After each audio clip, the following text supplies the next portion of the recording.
বর্তমান বিশ্বে যে কয়েকটি আলোচিত সমালোচিত দেশ আছে তাদের মধ্যে মায়ানমার অন্যতম। সামরিক শাসন রোহিঙ্গা ইস্যুতে এই দেশটি সবার মনোযোগ কেড়ে নিয়েছে। তবে এই দেশটি অনেক আগে থেকে আলোচিত। এখানেই শেষ মুঘল সম্রাট বাহাদুর শাহকে নির্বাসনে দেওয়া হয়েছিল। প্রাকৃতিক সৌন্দর্য এবং পুরাকীর্তির জন্য দেশটি সর্বদাই বিখ্যাত ছিল। আজকে আমরা মায়ানমার সম্পর্কে নানা জানা অজানা তথ্যই জানব। বর্তমানে মায়ানমার নামে পরিচিত হলেও এর প্রাচীন নাম ছিল বার্মা। কয়েক বছর আগেও দেশটিকে বার্মা নামে ডাকা হতো। অবশ্য তার আগে এই দেশে ব্রহ্মদেশ নামে পরিচিত ছিল, যার অর্থ হচ্ছে ঈশ্বরের দেশ। প্রাচীন বার্মিজ ভাষায় দুটি শব্দ মায়ান ও মার নিয়ে মায়ানমার শব্দটি গঠিত। মায়ান শব্দের অর্থ প্রথম এবং মার শব্দের অর্থ শক্তিশালী। সুতরাং মায়ানমার শব্দের অর্থ প্রথম শক্তিশালী অন্তর্নিহিত জাতি, প্রথম শক্তিশালী রাষ্ট্র এবং অদ্বিতীয় শক্তিশালী জাতি। মায়ানমার সরকারিভাবে Republic of the union of Myanmar নামে পরিচিত। দেশটির প্রধান ধর্ম বৌদ্ধ। মায়ানমারের 89% অধিবাসী বৌদ্ধ ধর্মের অনুসারী। এখানে 135টি নৃতাত্ত্বিক গোষ্ঠী রয়েছে, তার মধ্যে বার্মিজ জনগোষ্ঠী বৃহত্তম। মায়ানমারের মোট আয়তন 6,76,552 বর্গ কিলোমিটার এবং এর জনসংখ্যা প্রায় 5,50,00,000। এ দেশে এখনো অনেক প্রাচীন বিশ্বাস প্রচলিত রয়েছে, যেমন গর্ভবতী নারীদের নিয়ে রয়েছে নানা কুসংস্কার। মায়ানমারে কোনো গর্ভবতী নারী কলা খেতে পারে না। তাদের বিশ্বাস কলা খেলে শিশু খুব বড় হয়ে যাবে। মরিচ খাওয়া নিষিদ্ধ। মরিচ খেলে শিশুর চুল ওঠে না বলে বিশ্বাস করে মায়ানমারের লোকজন। গর্ভবতী কোনো নারী বিয়ের অনুষ্ঠানে যেতে পারে না, আবার কারো মৃত্যু হলেও সেখানে যাওয়া নিষেধ। শিশুরাও কুসংস্কার মুক্ত নয়। কেউ জন্ম নিলে 7 দিন না হওয়া পর্যন্ত তার নাম রাখা নিষেধ। শিশুদের প্রায় প্রত্যেকের গলায় বা হাতে পবিত্র সুতা বেঁধে দেওয়া হয়, না হলে খারাপ আত্মা ক্ষতি করবে বলে মনে করা হয়। চুল কাটা নিয়েও মায়ানমারের অধিবাসীদের মধ্যে রয়েছে নানা কুসংস্কার। এখানে সোমবার, শুক্রবার ও জন্মদিনে কেউ চুল কাটে না। মায়ানমারের মানুষের কাছে সুপারি অত্যন্ত প্রিয়। দেশের প্রায় লোকেরা সবসময় সুপারি চিবিয়ে থাকে।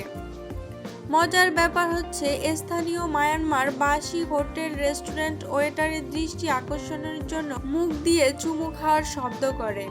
আবার তারা কাউকে কোনো কিছু দেওয়ার সময়, বিশেষ করে টাকা প্রদানের সময়, বাম হাত দিয়ে ডান হাতের বাহু স্পর্শ করে।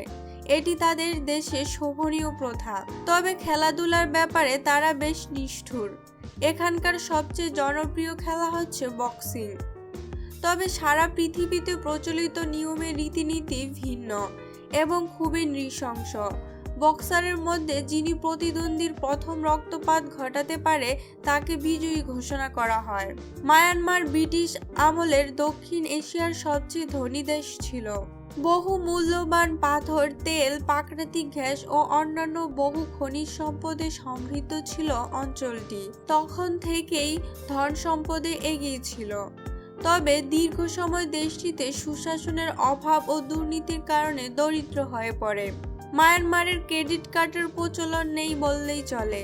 তাই মায়ানমার ভ্রমণ করতে হলে প্রত্যেকটি নগদ অর্থ সঙ্গে নিয়ে যাওয়ার প্রয়োজন পড়ে। ভ্রমণের জন্য মায়ানমার একটি আকর্ষণীয় স্থান। এর সবচেয়ে বড় শহর ইয়াঙ্গুন। 2006 সাল পর্যন্ত ইয়াঙ্গুন মায়ানমারের রাজধানী ছিল। ইয়াঙ্গুনের প্রধান আকর্ষণ বিশ্ববিখ্যাত সোয়েল ডাঙ্গন প্যাগোডা। এটি মায়ানমারের মানুষের ধর্মীয় আচার পালনের কেন্দ্রবিন্দু। সোনার পাত দিয়ে মোড়ানো এই বৌদ্ধ মন্দিরের উচ্চতা 99 মিটার।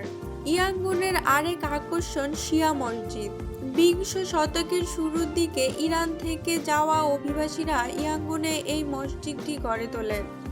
এছাড়াও ব্রিটিশ আমলের বহু পুরনো বিল্ডিং, মহাপ্রসন্ন গুহা, 70 মিটার দীর্ঘ সাহিত্য, গৌতম বুদ্ধের মূর্তি, মহাচাই প্যাগোডা থেকেই মুগ্ধ হন পর্যটকরা।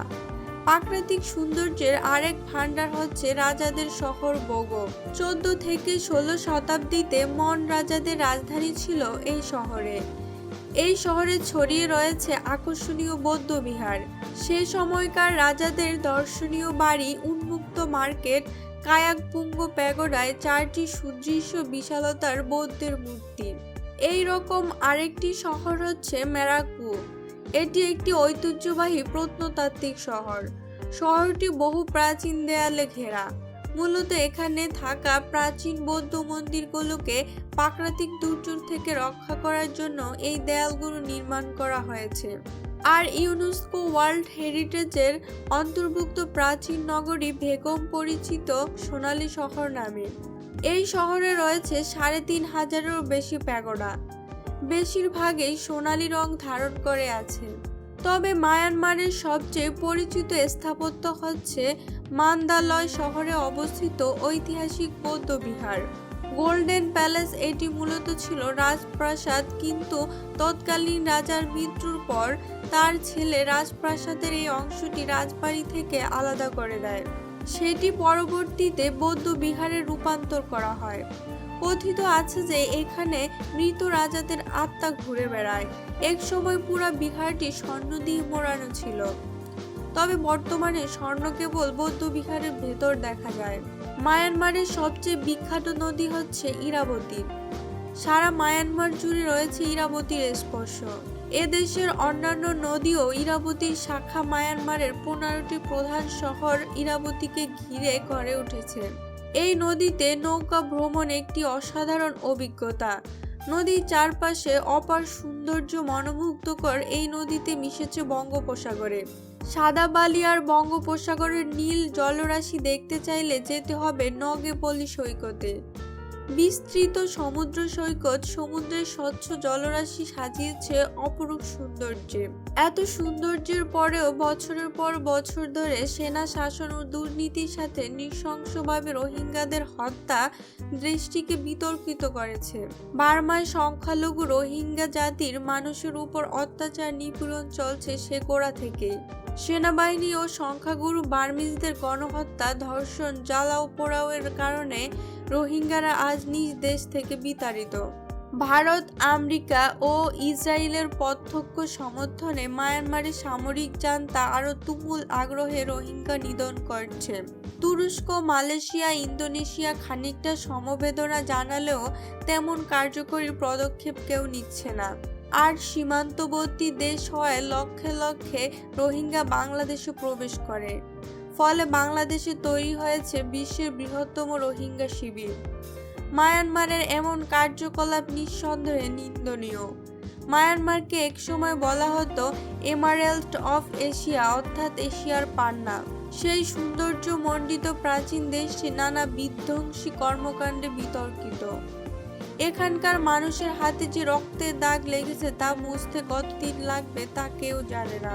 শান্তিকামী মানুষেরা কামনা করে দেশটি আবার শান্তিকামী হয়ে উঠুক। বিশ্বের নানা প্রান্তে ছড়িয়ে থাকা এমন অজানা সব তথ্য জানতে সাবস্ক্রাইব করুন সাজ্জাদ ইনফো বাংলা চ্যানেল।